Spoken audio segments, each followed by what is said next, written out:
પાંડેસરા વિસ્તારમાં કારખાનાની ભયાનક આગ. ફાયર બ્રિગેડે આગ પર કાબુ મેળવવા પ્રયાસ હાથ ધર્યો. ઘટના સ્થળે આગ લાગવાની માહિતી મળતાની સાથે શહેરી ફાયર બ્રિગેડની 8 ફાયર ગાડી ઘટના સ્થળે પહોંચી ગઈ છે.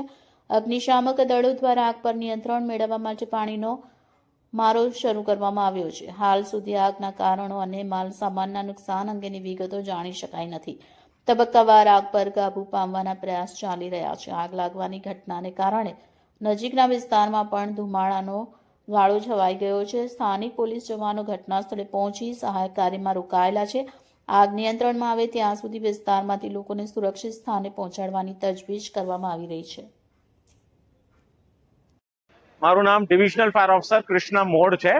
આ પાંડેસરામાં આવેલું મિલન પોઈન્ટ છે. મિલન પોઈન્ટ પાસે ઇન્ડસ્ટ્રીયલ એરિયા છે, એમાં ફાયર થયું હતું. અને આ ગ્રાઉન્ડ પ્લસ 1 માળનું બિલ્ડિંગ છે, એના ઉપર ટોપ ફ્લોર ઉપર કંઈક ફાયર થઈ હતી. હવે જેને કંઈક ડાઇંગ પ્રિન્ટિંગ કહેવાય છે, તપેલા ડાઇંગ, એમાં કંઈક ફાયર હતું. કંઈક કારણોસરથી આગ લાગી ગઈ. પરિસ્થિતિને ધ્યાનમાં રાખતા 5 થી 10 ગાડીઓ ઘટના સ્થળ ઉપર છે. એટ પ્રેઝન્ટ પરિસ્થિતિ કાબુમાં છે. કોઈ જાનહાનિની ઘટના એટ પ્રેઝન્ટ અમારી પાસે એવા કોઈ મેસેજ નથી ને જાનહાનિ માટેનો કોઈ બી સ્ટેટમેન્ટ દેવું પ્રીમેચ્યોર કહેવાશે.